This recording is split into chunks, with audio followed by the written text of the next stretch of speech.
Hey everybody, it's Aquabuddha back with another review for you today. Today we're going to be reviewing the Marvel Legends Hope figure from Hasbro. This is from the newly reincarnated Marvel Legends line, the 6-inch scale. And Hope is, of course, an X-Men figure, an X-Men character that has featured quite heavily in recent storylines for the past couple years. And it's kind of nice to have an actual figure for her as opposed to just the little baby add-on in the Marvel Universe Cable's figure. So this is her first real actual figure. As far as accessories go, she comes with two. Actually three, I guess. She comes with a Build-A-Figure piece for Terrax. She comes with his head. It's the head. Yay. And his axe. So she actually comes with two pieces for that, which is kind of neat. And her other accessory, you see she's holding in her hand, is a big gun, which I will go ahead and get out.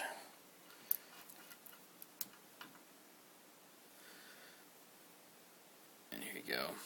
Monocolor, nothing really crazy about it. It's got some good details, it's not really, it's just painted one color, and that's not even painted, I think it's just molded in one color.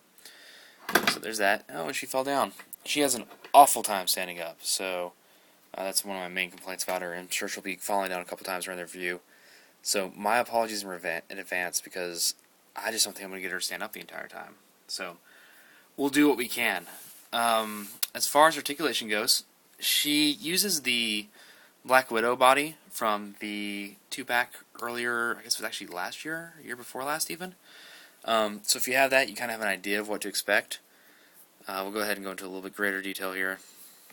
As far as the head goes, the hair limits how far back, and it doesn't help that she has the cloth here, limits how far back her head can go, which is not at all, and even how far down it can go. So not a lot of up and down movement there.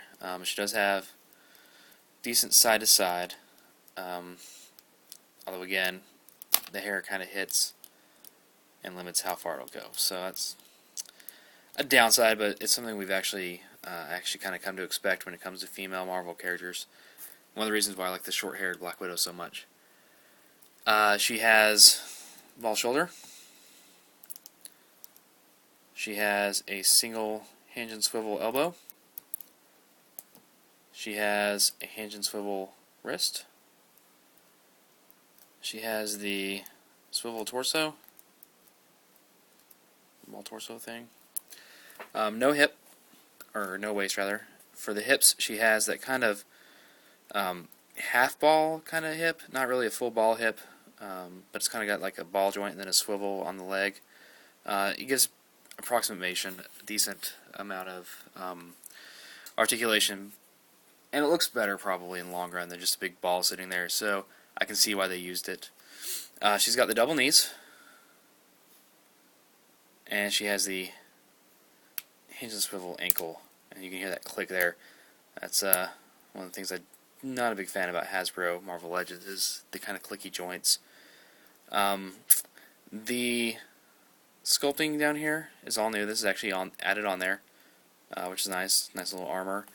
The wristbands aren't actually sculpted on.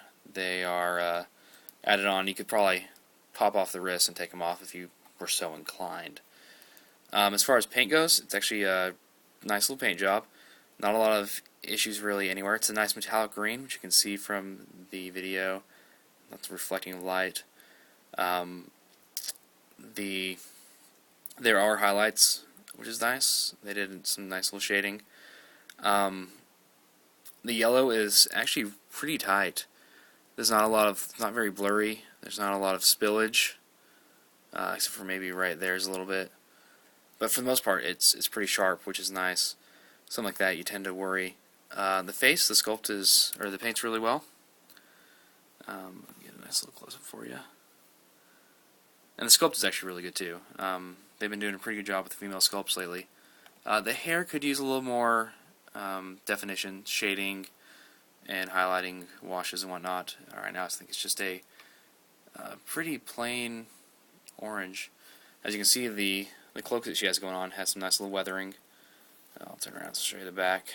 and it's kind of a softer plastic, but still kind of hard, but malleable enough. So yeah, you've got the cloak, which has some good highlights, makes it look nice and weathered. You have the same highlights on the cloth portions of her arm and leg bands, and yeah. So one of the main problems I've had with this character is when she came out of the package, she had a bad case of leg packaging, or package legs rather, which I'm sure anyone who's collected female figures knows how to deal with. Basically, it's where it gets warped from being in the package so long, or if they use rubber bands, which thankfully Marvel Legends don't.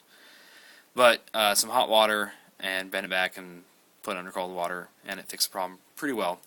But she still does have a hard time standing, which is kind of annoying, but it's, you know, as long as you're not moving around a whole bunch, shouldn't be an issue. As far as scale goes, these are the 6-inch figures, so they should fit in pretty well with your Marvel Legends or DCU. And obviously anything 7-inch or above is going to be bigger. 375 is going to be smaller. You're probably aware of all this. As for price, she's going to cost you $15 to $18 depending on where you buy her. I found her at Meijer for $14.99. Toys R Us is selling them for $17.99. If you have the option, you know, don't buy from them. That's for stupid markup. Wait for Walmart and Target to get them. Target may be probably $15.99, but Walmart will definitely be, I imagine, $14.99. I don't expect them to go higher than that. So there you have it. This is a review for Hope Summers from the new Marvel Legends line. I hope you enjoyed.